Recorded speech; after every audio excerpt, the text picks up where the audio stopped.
music for 2.5 years, and after only 1 day on sale, Undercover, as it's called, has already gone gold. That's 100,000 copies sold, proving to the cynics that even though he's in the wrong side of 40, lead singer Mick Jagger is still on the top. I've just been to Paris to meet him and to record an exclusive interview. But before that, here's your first chance to see the video for the new single, Under Cover of the Night. You graciously invited me to sit down in your own room. Is it difficult to keep trying to be ahead, keep trying to have fresh ideas? I'm not trying to be an innovator all the time. I think it's silly to try and be an innovator. You can be innovative within your own, within your own limits. You can't be totally new all the time. Do you still have the same enthusiasm for the music that you used to have? Yeah, because rock and roll's nothing if it's not enthusiasm. It has to be. About 50% of rock and roll is enthusiasm, I think. You don't have to drag yourself along to doing it just to... No, I don't get into it, screaming my head off in the studio. How long do you reckon the Stones can continue? Because we've never had a rock and roll band last as long. No, it's like jazz. When jazz was started, they thought that was a sort of 10-day wonder. When rock and roll started, everyone said it'd be over.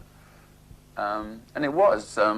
Performers in rock and roll were very fly-by-night. They still are, some. I think you should carry on until... You can carry on in rock and roll singing until quite a long time. Whether you want to or not, when you feel like you want to give it up, then you should give it up. Do you enjoy it, or is it a bit of a bind? It's good fun. If you don't do it 365 days a year, it's fun. If you do it all the time, it's terrible. It's like soul-destroying. Mentally, you go crazy. You see people coming off the road, When they're passing through town and they come and see you and they're like this, "Hi Mick, how are you? I'm fine, I'm really having a great time." And you say, "Well, that's what I'm like, It's a bit of a shock sometimes. Yeah, I'm looking forward to that. It'd be really nice. What are you hoping for, a boy or girl? I'd like a boy because I've got 2 girls, so I'd like a boy. But get what you're given. It's me that supplies the sex, boy or girl. Are you going to marry Jerry Hall before she has a baby? I don't know. Maybe I will, maybe I won't. What do you think? Maybe I will, maybe I won't. It's interesting, everybody's got their image of Mick Jagger, and I think very often it's a different image. I wonder what your image of yourself is. Well, I look in the mirror, I think, what a mess. No, this image thing is just a thing of media. People have many, many facets of personality, and that includes me. And so when you're on the road, for instance, you become this, you have a lot more ego when you're on the road, because you really need it to deal with the audience and to deal with press or to deal with the pressures. Do you read everything that's written about you in the papers? God, no, that's the worst thing. You never read. I don't read very much of it, actually. If you come across it or someone shows it to you, you're not going to say, "Oh, no." And if it's a bad review, I love reading the really rotten reviews. I don't read the good ones. But still.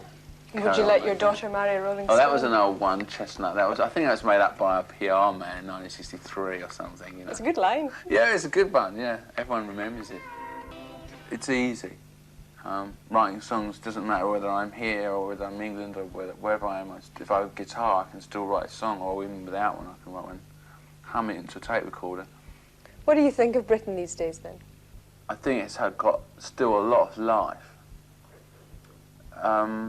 Though there's obviously, the more it goes on having millions of unemployed young people, the more kind of depressed it will get. Are you a Labour man? Not at the moment, I'm afraid. I wouldn't say I'm a great supporter of the right. I'm not a right-wing Conservative, certainly, but I think that Labour's never going to win an election with their platform, not their present platform. I know that Mr. Tebbit is Mr. Who are we talking about? Kinnock. Mr. Kinnock, that we saw. I was there when they did the election of the new leader of the Labour Party. That he's an old rock and roll fan, so I heard. He likes sort of Jerry Lee Lewis and all that, which is very typical from that part of Wales that he comes from. They're real rockers. Do you ever look back 20 years and think to yourself, gosh, I never imagined that I'd be here sitting in a Paris hotel, a huge world star, giving interviews like this? I don't look back 20 years. Well, if you'd have said, well, I could say 20 years ago, I never thought I'd be doing this for a living. You know, I didn't know what I was going to do for a living. This is some kind of strange living. No, I didn't really. It's a kind of surprise. Just to be doing this, still doing this, because I've been doing it for a long time. Are you glad you're still doing it? Yeah, it's not the most hardest thing. It's had a lot of fun. The single was out yesterday. It sold 100,000 copies in one day. Frankly, I'm surprised you came back.